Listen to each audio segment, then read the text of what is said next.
કારણ કે ઘાટ ઘડ્યા પછી નામ રૂપ જુજવા, અંતે તો હેમનું હેમ હોય.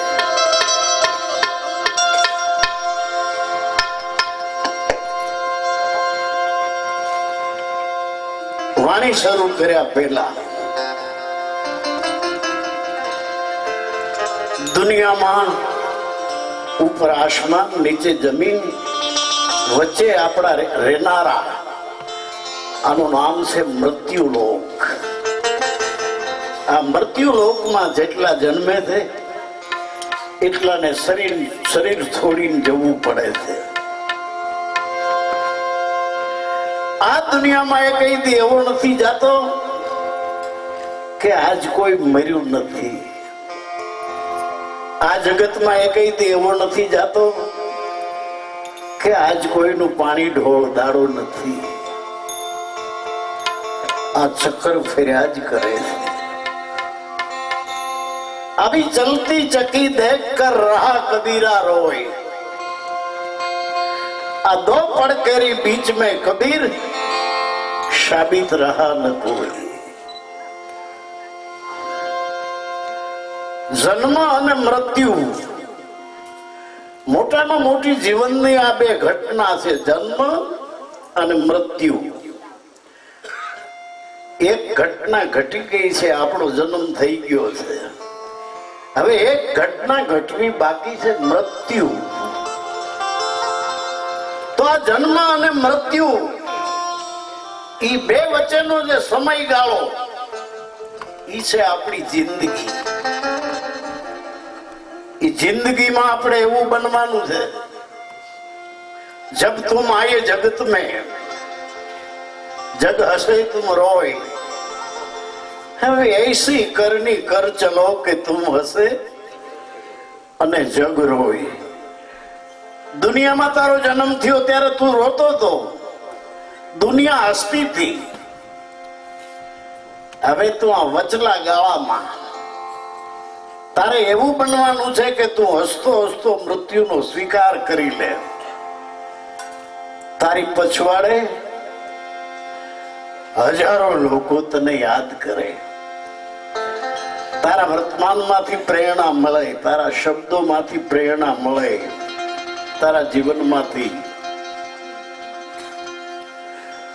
ફૂલ છે, ઘણી જાતના ફૂલ છે દુનિયામાં. બધાય ફૂલમાં ખુશ્બુ હોતી નથી. સુગંધ તો કોક જ ફૂલમાં હોય છે. અને સુગંધ વગરના દેખાવના ફૂલ ભારા બાંધી લ્યો એટલા હોય છે. જે ફૂલમાં ખુશ્બુ છે, અત્તરિયા એને તળીને એમાંથી ખુશ્બુ ખેંચી લે છે. એ ફૂલનો તો નાશ થઈ જાય છે, ઘણા સમય સુધી એની ખુશ્બુ રહી જાય છે દુનિયામાં. લોકો દુકાને જઈને માગે છે, મોગરાનું અત્તર આપો, ગુલાબનું અત્તર આપો, રાત રાણીનું આપો, કેવડાનું આપો. એ ફૂલ તો કેદુના ખતમ થઈ ગયા છે, ખુશ્બુ રહી ગઈ છે.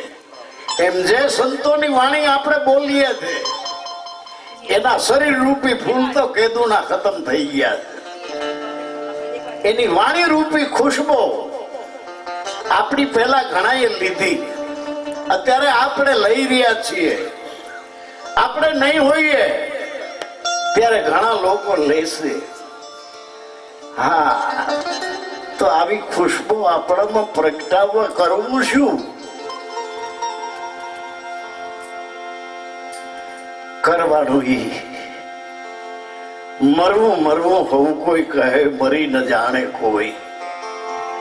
એક વાર ऐसा મરીએ ફરી જન્મ ન હોય. તો કેમ મરવું?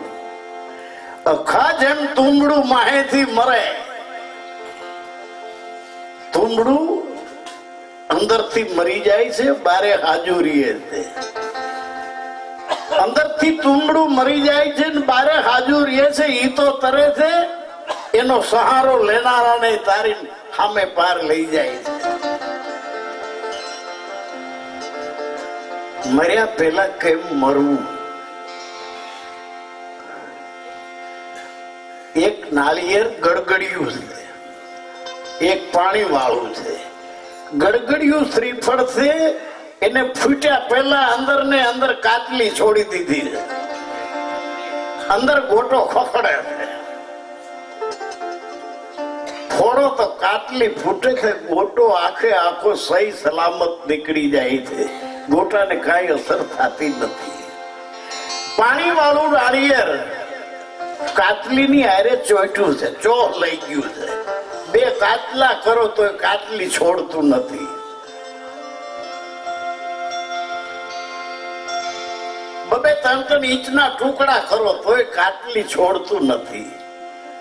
લોકો છરી અને ચપ્પુ લઈને ખોતરીને કાઢે છે. કાટલી કેટલા શરીર. જિંદગીનો સમય પૂરો થઈ ગયો છે, છતાં જેને આ કાટલી છોડવાનું મન નથી. મરણ પથારીએ પડ્યો છે તો એ તગમગ તગમગ બધા હમું જુએ છે કે કોઈ મને બચાવી લે, કોઈનો આશીર્વાદ લાગુ પડી જાય, કોઈનું ઇન્જેક્શન, કોઈની દવાની ગોળી કામ કરી જાય, આમાંથી હું બેઠો થઈ જાઉં. કાટલી છોડવાનું મન નથી. હજી જીવવું છે, હજી જીવવું છે, હજી જીવવું છે. એમ કરતા કરતા મરે છે. એ મરતા નથી, પાછા થાય છે.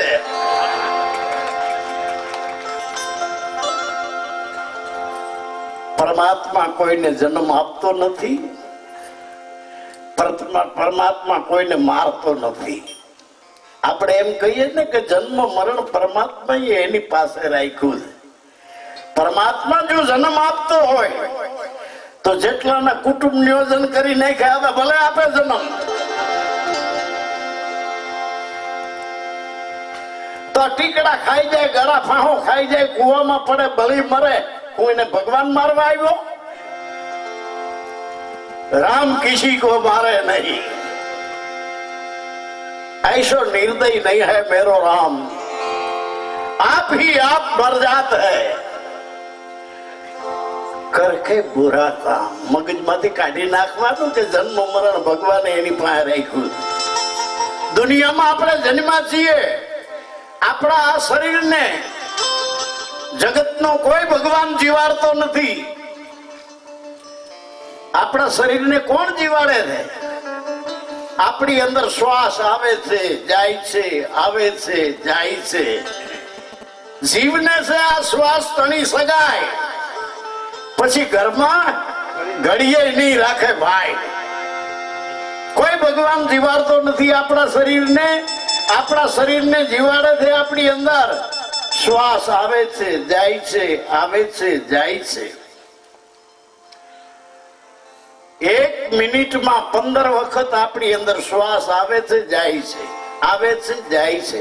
અને 24 કલાકમાં 21,600 વખત આપણી અંદર શ્વાસ આવે છે, જાય છે, આવે છે, જાય છે. 21,600 શ્વાસ કેના ગણ્યા? તે ગુરુમુખીના, જેનો શ્વાસ કાયદેસર ચાલે છે એના 21,600 શ્વાસ. જેને દમનું દર્દ હોય એને તો પાર વિના ના થાય.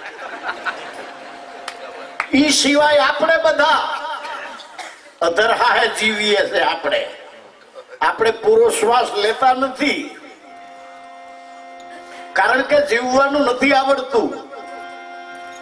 કેમ પૂરો શ્વાસ નથી લેતા?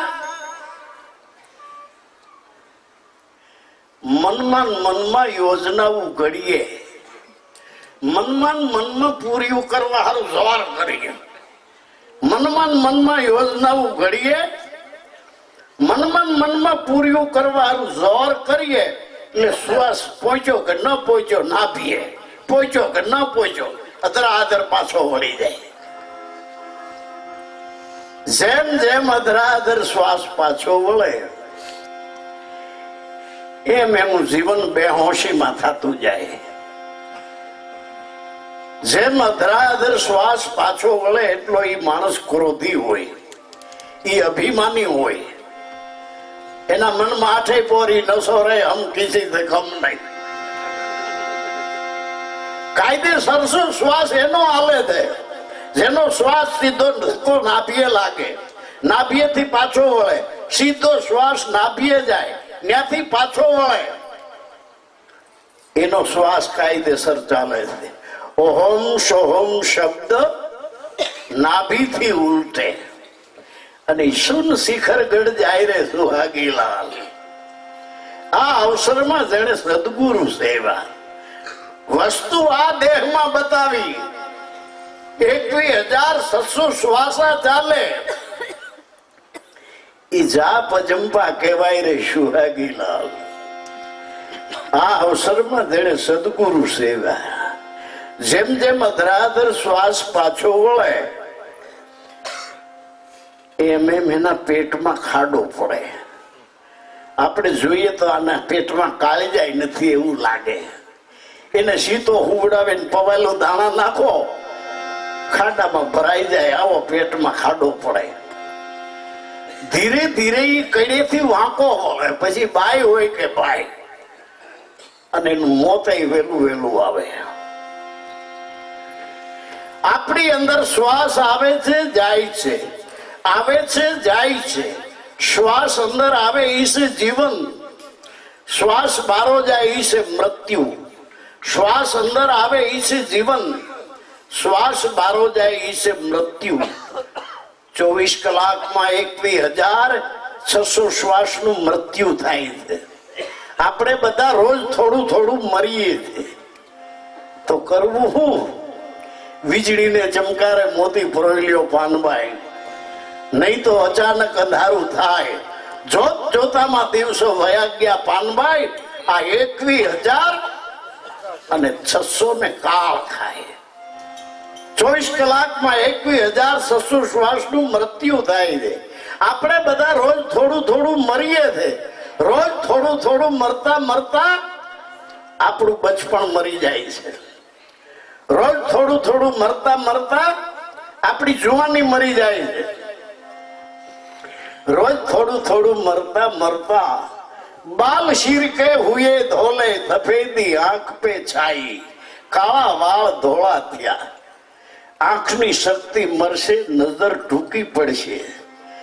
કાનની શક્તિ મરશે, કાને બેરાપણું આવશે. રોજ થોડું થોડું મરીએ છે. દાંતની શક્તિ મરશે, એક પછી એક દાંત હલી હલી નીકળવા લાગશે. પાચન શક્તિ મરશે, પૌષ્ટિક આહાર ભારીએંગો ખોરાક પચાવી નહીં શકાય.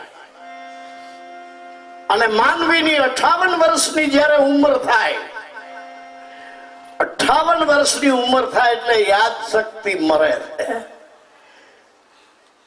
આખા વિશ્વની સરકારો, આખા વિશ્વના વિજ્ઞાનીઓ એનો નિચોડ છે કે 58 વર્ષે નોકરિયાતોને પેન્શન ઉપર ઉતારી દેવા.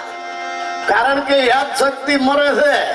કઈ ઊંધું મારી નોટલો વાળે એનો કોઈ ભરોસો નહીં. એટલે એના હાથમાંથી વહીવટી કામ લઈ લેવામાં આવે છે. ભલે બેઠા બેઠા પેન્શન દેવું પડે, પણ એના હાથમાં વહીવટ રહેવા દેતા નથી. 58 વર્ષે યાદ શક્તિ મરે છે. અને શરીરમાંથી હાવ પ્રાણવાયુ જતો રહે. એ તો છે મૃત્યુની પૂર્ણાહુતિ. બહુજન હિતાય બહુજન સુખાય, ભગવાન બુદ્ધનું આ સૂત્ર છે. ભગવાન બુદ્ધનું વિપશ્યના ધ્યાન છે. મારી અંદર શ્વાસ ક્યાંથી આવે છે, શ્વાસ પાછો ક્યાં જાય છે? મારી અંદર શ્વાસ ક્યાંથી આવે છે, શ્વાસ પાછો ક્યાં જાય? નિરાત મહારાજ કહે છે, શ્વાસે શ્વાસે સ્મરણ કરી લે. મારી અંદર શ્વાસ ક્યાંથી આવે છે, શ્વાસ પાછો ક્યાં જાય છે? જ્યાંથી આપણે શ્વાસ લઈએ છીએ ત્યાં મંદિર નથી, ત્યાં મસ્જિદ નથી, ત્યાં પારસી અગિયારી નથી, ત્યાં સર્ચ કે દેવળ નથી, ત્યાં દુનિયાનો બનાવેલ કોઈ ભગવાન નથી. એનું નામ છે